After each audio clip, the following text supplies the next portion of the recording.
Hello hi friends, welcome back to my channel. So today recipe వచ్చేసి చూసారు కదండి ఎంత బాగుందో, క్యారెట్తో ఎగ్ ఫ్రై అండి. సో పిల్లల లంచ్ బాక్స్లోకి అయితే సూపర్ రెసిపీ అండి. సో ఈ రెసిపీని అయితే ఎలా ప్రిపేర్ చేసుకోవాలో వీడియోలోకి అయితే వెళ్దాం, చూడండి. Hello hi, welcome back to my channel. So today recipe వచ్చేసి క్యారెట్ ఎగ్ ఫ్రై అండి. సో చిన్నపిల్లలు అయితే క్యారెట్ అయితే మనకి లంచ్ బాక్స్లో తినరు కాబట్టి నేను ఇలా అయితే ప్రిపేర్ చేసేస్తున్నానండి. సో దీన్ని అయితే ఎలా ప్రిపేర్ చేసుకోవాలో చూపించేస్తాను. ముందుగా అయితే క్యారెట్స్ కట్ చేసి తీసుకున్నాను, 5 క్యారెట్స్ అండి.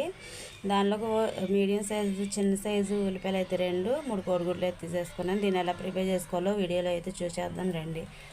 గ్యాస్ పైన అయితే బాగానే పెట్టేసుకున్నానండి. దానిలో కర్రీ సరిపడా ఆయిల్ అయితే వేసేసాను. దీనిలో వచ్చేసి 1/2 టేబుల్ స్పూన్ అయితే ఆవాలు వేయాలండి, 1 టేబుల్ స్పూన్ పచ్చిమిరపప్పు అండి, 1/2 టేబుల్ స్పూన్ జీలకర్ర అయితే యాడ్ చేశాను. దీనిలోనే మనం ఆనియన్స్ని కూడా యాడ్ చేసుకోవాలి. ఓకేనండి, ఆనియన్స్ని అయితే వేయించేసుకోవాలి. ఇప్పుడు నేనైతే మూత అయితే పెట్టేస్తున్నాను. ఓకేనండి, ఆనియన్స్ ఇలా వేగితే సరిపోతాయి. బాగా వేగితే క్యారెట్స్ వేగేటప్పుడు టైం పడుతుంది కదా, సో అందుకని ఇప్పుడైతే ఇందులో క్యారెట్ని అయితే యాడ్ చేసేస్తున్నానండి. ఓకేనండి, ఇప్పుడైతే మూత తీసి చూసేద్దాం. క్యారెట్ అయితే చక్కగా ఫ్రై అయిపోయింది. చూసారు కదండి, ఇది ఇలా అనుకొని దీనిలో కొంచెం అల్లం వెల్లుల్లిపాయ పేస్ట్ అయితే ఒక 1/2 టేబుల్ స్పూన్ అయితే యాడ్ చేసుకుంటే బాగుంటుందండి. సో 1/2 టేబుల్ స్పూన్ అయితే అల్లం వెల్లుల్లిపాయ పేస్ట్ వేస్తున్నాను. అల్లం వెల్లుల్లిపాయ పేస్ట్ పచ్చివాసన పోయేంత వరకు అయితే ఏం చేసుకున్నామండి. ఓకేనండి, క్యారెట్ అయితే చక్కగా వేగిపోయింది. ఇప్పుడు మనం అయితే గ్యాస్ని హైలో పెట్టుకొని దీనిలో వచ్చేసి కోడిగుడ్లు అయితే యాడ్ చేద్దామండి. సో కోడిగుడ్ని ఇలా వేసేసాను. గ్యాస్ని అయితే హైలో పెట్టుకోవాలి. దీని మీద అయితే 1 నిమిషం అయితే మూత అయితే పెట్టేసుకున్నామండి.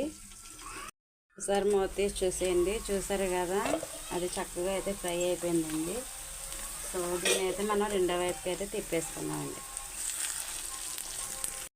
దీన్ని అయితే పీసులుగా అయితే కట్ చేసేస్తున్నానండి. సో కర్రీ మొత్తాన్ని అయితే ఇలా తిప్పేసుకోవాలి. చూసారు కదా, చక్కగా ఫ్రై అయిపోయిందండి. చక్కగా క్యారెట్ కర్రీ అంటే అసలు మామూలుగా ఉండదు. సో ఈ ప్రాసెస్ అంతా జరిగేటప్పుడు కొంచెము గ్యాస్ హైలోనే పెట్టుకోండి. సో ఇప్పుడు దీనిలో వచ్చేసి రుచికి సరిపడా సాల్ట్ అయితే యాడ్ చేసేస్తున్నానండి. అదేవిధంగా 1/2 టేబుల్ స్పూన్ వరకు అయితే పసుపు యాడ్ చేశాను. అదేవిధంగా 2 టేబుల్ స్పూన్ వరకు అయితే కారం అయితే యాడ్ చేస్తున్నానండి.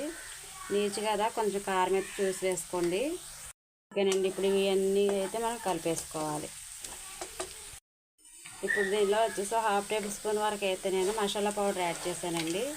2 రెల్లలు కరివేపాకు యాడ్ చేశానండి. తర్వాత అయితే మూత తీసి చూసేయండి. చూసారు కదా, కర్రీ అయితే రెడీ అయిపోయిందండి. సో దీనిలో ఫైనల్గా అయితే గరం మసాలా అయితే కొంచెం యాడ్ చేసుకోండి లైట్గా. పిల్లలు కదండి, మరి స్పైసీగా కాకుండా టేస్ట్ కోసం కొంచెం కొంచెం యాడ్ చేసుకుంటే సరిపోతుందండి. అది మనం తీసుకునే కర్రీని బట్టి యాడ్ చేసుకోవాలి. సో అదేవిధంగా కొంచెం కొత్తిమీర అయితే దీనిలో వేసేస్తానండి. సన్నగా తరిగిన కొత్తిమీర కొంచెం దీనిలో యాడ్ చేసుకోవాలి. ఓకేనండి, మన క్యారెట్ ఎగ్ ఫ్రై అయితే రెడీ అయిపోయింది. సో రెసిపీ కానీ మీకు నచ్చినట్లయితే మీరు కూడా అయితే ఒకసారి ట్రై చేసేయండి. ట్రై చేసి మీ పిల్లల లంచ్ బాక్స్లో పెట్టండి. ఒక మెతుకు కూడా వదలకుండా తినేస్తారు. సో వీడియో కానీ నచ్చినట్లయితే లైక్ చేసి, కామెంట్ చేసి, షేర్ చేసి, సబ్స్క్రైబ్ చేయండి. Okay friends, bye.